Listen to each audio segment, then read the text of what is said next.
Well, hello everyone.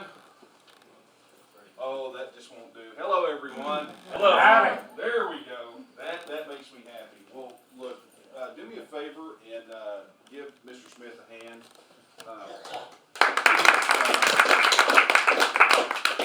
When the idea was first broached about a 21 city tour, I thought, poor guys, because Nate and of course our executive director who's on the first leg, that means they have to spend a month with me, mostly in a car. And so I can imagine how taxing that is for them, but it has been a wonderful trip so far. We were in Midland last night, Abilene the night before, and you just roll the clock on, and you can see all the different cities that we have been in, and then of course we still have many cities left to get to. But you see, this idea of Texas independence is essentially an idea whose time has come. You know, no matter the city that we go to, no matter the people that we meet, no matter the walk of life from which they come, we see one thing in the faces of those people, and that is hope that Texas independence is possible, that it is within reach, that it is almost here. You see, so many of those people throughout these many years have lost hope. And so many are losing hope even at this very moment. And so it has been our mission and our message to restore hope to those people, that these problems can be solved, that the problems that Texas faces can be solved, that feeling that they have in the pit of their stomach, the one that tells them that they are tired of being governed by bureaucrats that they didn't elect, forcing policies on them that they did not want, that time can be at an end. So that is what we do. That is what we have done in this tour. And as Nate said a moment ago, this organization works 24 hours a day, 7 days a week. And I want to tell you that, and I want to revisit that because I want you to understand that that is not an exaggeration. You know, you hear people say that all the time about we're going to work 24/7 for you, or in the case of the federal government, we're going to work 24/7 on you. But we do. At every minute of the day, somewhere in Texas, something is going on in the T&M to promote Texas independence. Whether it be our digital presence, whether it be face-to-face meetings like this, or individual activists that are among our support base, or even our regional and local leaders that are engaging people in their area. It is not uncommon for us to be at headquarters and fielding phone calls at 3 and 4 and 5 o'clock in the morning. It's not uncommon to walk into our office and see Mr. Smith sleeping on the couch in there because something has to be done, and it's up to us to get it done. But you see, 19 years ago, I was like so many of the people that we have met, and I'm sure that there are some of you in this room that are this way, that are sick and tired of being sick and tired. You have looked over and over and over for solutions that never come. Throughout the duration of this trip, we have met people that are essentially hopeless. They have lost all hope that something can be done. And I can remember 19 years ago feeling almost exactly the same way. I can remember thinking back to my father, who was a Korean War veteran, who left the military after the Korean War and went right to work as an iron worker, and worked in what is arguably some of the most difficult conditions and circumstances ever. My father never earned more than really just slightly above the poverty level. He had a work ethic, but one thing about my dad, who was not an educated man, he believed in being active in politics. He believed that if you wanted to make a change, then you had to make that change. He also believed that things that are worthwhile are worth fighting for. And so I watched my father the whole time I was growing up be engaged in the political process. From the time I was little, I can remember going out cycle after cycle and putting out campaign signs with my dad. I can remember those days. I can remember going out there and doing all of these political things. And I also remember that every night at dinner we would have the TV on in the background. And what was being piped out in the nightly news at that point was something that my dad railed about. Because anytime the Congress was mentioned or something about the federal government, it was time to start the argument. right? It was time to start the rant. Go ahead and cue up Dad, because whatever he's hearing, he is not happy about. And I can remember, time and time again, my father vesting his hope in some candidate, some new political messiah to come along that's going to fix all of these problems. And I can remember time and time again the disappointment on his face when the person that he vested so much trust and faith in went to Washington, D.C. and sold him out. And you know, I would venture a guess and say that there are many people in this room that feel exactly the same way, that have looked toward Washington, D.C. for many, many years, that had faith that that system could be fixed, that it could be changed. But my father never stopped. And you see, so I did what he did, because I didn't know any better. I went out and I engaged in the system. I went out and put out the same campaign signs. I went out there and harassed my congressman into retirement, only to see him replaced by someone else who was worse than him. Time and time and time again, every time it was time to look at Washington, D.C., it was also time to look at disappointment. So what happened was this. As I was teetering on the verge of losing hope, I met two brothers who pretty much went ahead and shoved me over the cliff the rest of the way, because they issued me a challenge. They handed me a copy of the United States Constitution, and then they handed me a copy of the Communist Manifesto, and they said, Daniel, go home and read these, cover to cover. And then you tell us which one the government in Washington most resembles. And so I did. First time I had read the Constitution cover to cover since I was in high school. And then what I did was I read the other one. The one that, as a Cold War kid, I was even afraid to have in my possession. I was so scared to have that copy of the Communist Manifesto on the way home, I shoved it under the seat of my car like I was a drug mule. That's how afraid I was of that thing. But after reading that one cover to cover, I came to the realization that shook me right down to my foundation. You see, as that aforementioned Cold War kid who was taught that the evil empire and everything connected to communism was headquartered in Moscow, the uncomfortable truth I realized was that they had moved the capital to Washington, D.C. You see, all of those principles espoused by Marx were the principles that were coming about out of Washington, D.C. The erosion of personal liberty, the centralization of power and control, the establishment of a system that exists only to perpetuate and grow the system. And I was there. I was teetering. Hopelessness was knocking on my door. But then an answer was presented to me, one that I had not thought about, one that I had not even envisioned. And that answer was quite simple. It was my home. It was Texas. You see, because Texas has an option. We don't have to live this way. We don't have to operate under that system. You know, if I ask you the question right now, how many of you believe that Texas should be an independent nation? I'm going to guess that most of your hands are going to shoot up into the air. Am I right? But the answer, you see, folks, is this. It is our home. The power is in our hands. Texas has an opportunity that has not presented itself for many, many generations. And that's what we're out here doing.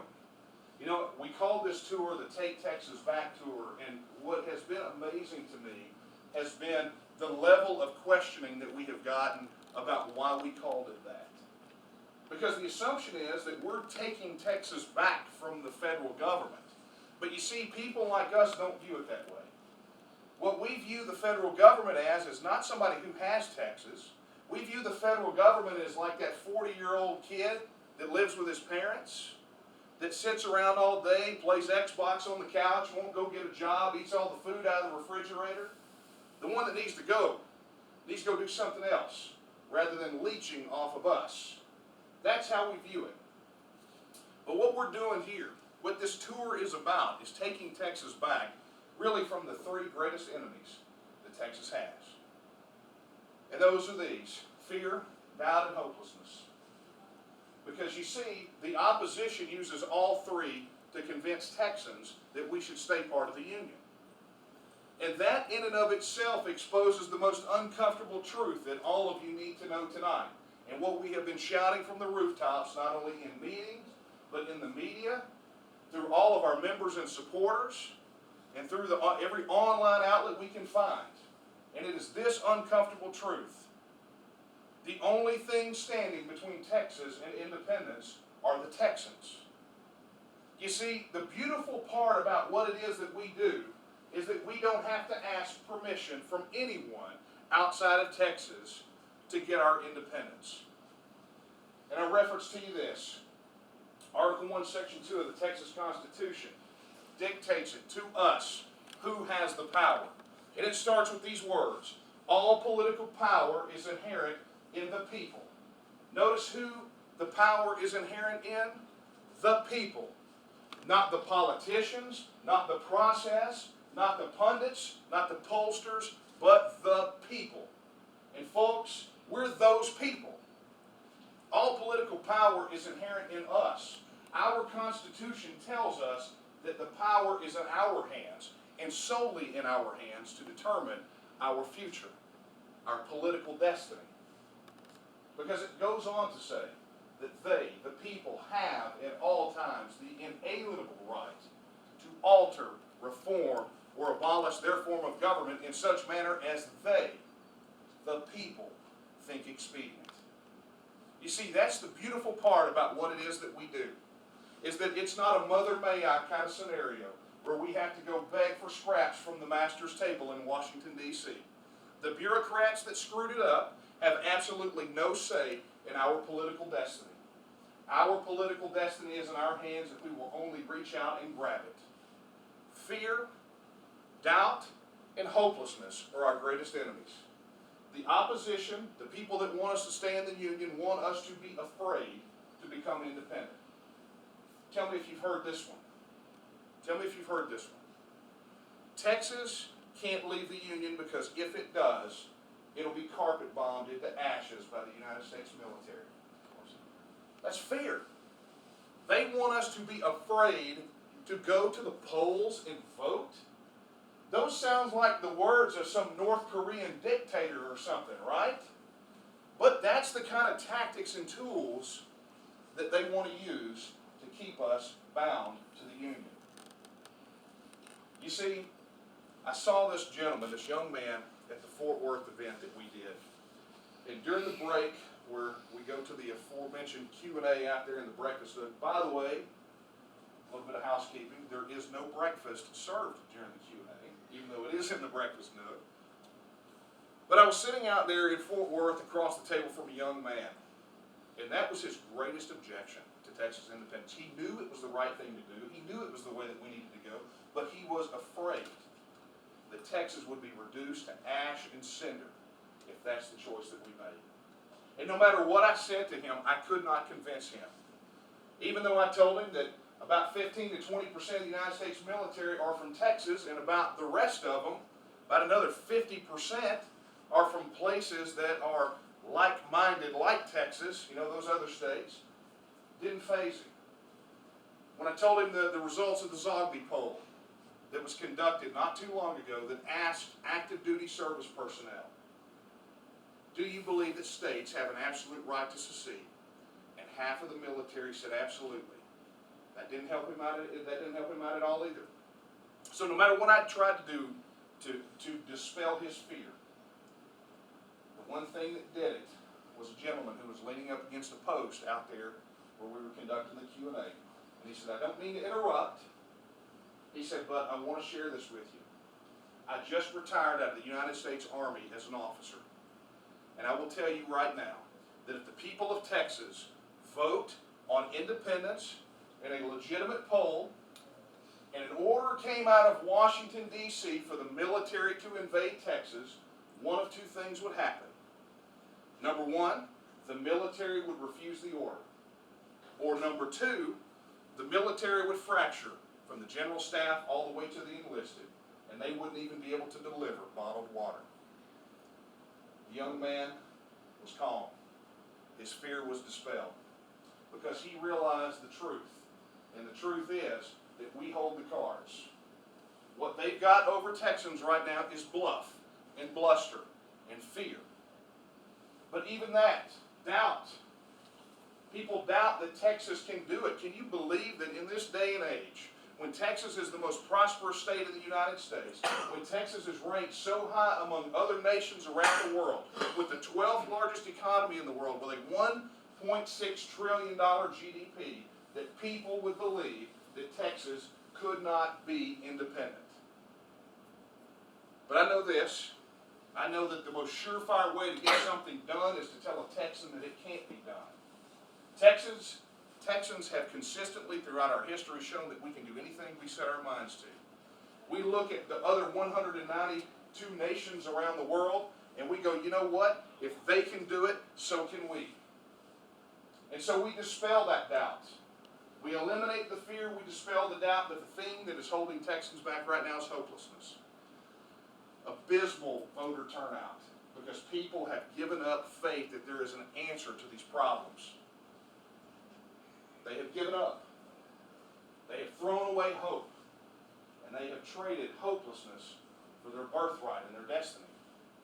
So many of our fellow Texans say this: it's a great idea.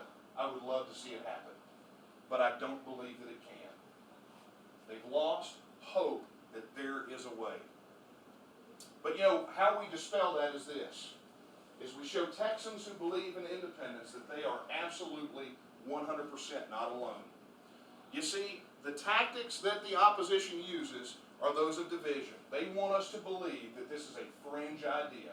They want people to believe that when they think like we think, that they are isolated, that they are not in the mainstream. But nothing could be further from the truth. You see, because here's the beautiful part about this. People that believe like we do refuse to be divided along those lines that they want to divide us on. You see, you look around the room right now, this particular room, and you're going to see people from every age, from every socioeconomic background that are saying, we want independence. But let me give it to you in some real data, not just the people in this room. Here's the real facts. Are you ready? 2014. Right around the time the Scots went to the polls to vote on their independence. You know, when they were going to secede from a first world power, because people say it can't be done, right? But the Scots went to the polls to vote on their independence. And of course, suddenly the media around here decides, wait, you mean people can actually do this? You know, not that they've only been working on it for 800 years and the vote was going to happen for 2 years. It was suddenly a surprise over here on this side of the pond. So Reuters, the respected news agency, and I say that with tongue firmly in cheek, Reuters conducts a poll and they ask this question. It's a hard question. Should Texas, or should your state, leave the Union and become independent? Don't you think about that question for a minute, right? It's not a fantasy question. Man, wouldn't it be great if? Or do you think that your state would be better off? It is a question of political will. Do you think Texas should leave the Union and become independent? And the results rocked their world. Because here's how it broke down. 54% of Republicans, about half of independents, and 35% of Democrats said absolutely Texas should leave the Union. You see, the results prove that we are not alone. And that in and of itself is the message that we have continually tried to take to the people of Texas. That people like us, we're not the ones that are off base here. We're not the ones that are outside the mainstream. Rather, we took this issue from the extreme to the mainstream. We brought the fight on this issue to them. When this issue was only spoken of in jokes and whispers 20 years ago, this is mainstream political dialogue at this very moment. And we are about to make absolutely sure that it stays that way. Because you see, that when we kicked off this tour, we did it for a very particular reason. It was because we were in the process of launching a petition effort to force this issue on a ballot. A little backstory for you before I get down to the meat. As you heard Mr. Smith say back there, we have engaged the Texas legislature time and time again, session after session. And our influence has grown there. We have been able to muster up our supporters to get them to do things that 10 years ago I thought would have been impossible. Some of these legislators up there were so stuck in their mindset that Texas should always be an independent nation. You couldn't move them off the dime with a stick of dynamite and a crowbar. But what happened was, is we kept working and kept pushing the message. And what we started hearing was this: go get them, guys. You're doing a good job. Keep spreading the word. Keep putting out the message. Keep working for independence. So what we did was we asked them this question. And all of that came to a stop. If you're so for it, then what we need you to do is file a bill for Texans to go to the polls and vote on independence. Suddenly, we don't know if we can do that. We don't know if we can file a bill. We don't think we should do that. And it exposed another uncomfortable truth, which is the elected class in Austin are not leaders. They are not leaders by any stretch of the imagination. Nor on issues that are hard and that matter are they responsive. Because what they told us almost to a person was this: you show us that the people want this and we'll make it happen. And so time after time, shut down the switchboards at the Capitol more times than I can count. We've bombarded them with emails and phone calls. We put people inside the Capitol. We put people walking those halls, knocking those doors, meeting those legislators. And every single time they brush it off and they deny it. It's not enough. So we now have a concrete way to make it undeniable for them. We found a little window to slide through where we can make this undeniable for them. We found a window in the statute that says, even in a state that doesn't have voter initiative, where you could get petitions and put something binding on the ballot, we found a little sliver of light, a little place we could go in. You see, according to Texas law, Texas voters can fill out a petition, they can sign that petition, and we can force something on a party primary ballot. It's not binding, it's a resolution. But the beautiful thing about it is, we hit the threshold that we need to hit, which is 75,000 signatures by December 1st. We hit that threshold, then something magical and wonderful happens. In March, when people go to the polls, and they've got to pick from among, 60, 70 candidates running for President of the United States, however many it is, they scroll down through that list, and right there on the ballot is a question. It says this: Texas should reassert its status as an independent nation, for or against. For the first time in a very, very, very long time, we have got an opportunity to put the question of Texas independence on a legitimate ballot at Texas election places, whose results will be posted by the Secretary of State, whose results will be broadcast not just in media in Texas, not the rest of the United States only, but also around the world. Because the people of Texas, even in a non-binding referendum, get to go to the polls and vote on their political future. You see, the beautiful part about this is, now we eliminate every excuse the elected class has given us as to why they won't file a bill for a binding referendum. We have the ability, when people are watching the results in March, to watch that ticker scroll across and see independence, for and against, and watch those results. And watch what happens after that. With those results, we can then go to the governor, demand a special session. We can go to the legislators and demand somebody file that dadgum bill. It gives us the latitude that we need and the moral authority we need to force this issue. But you see, to do this, it's going to take a lot of people. You see, this is not a Facebook poll. This is not something we can send out on a survey.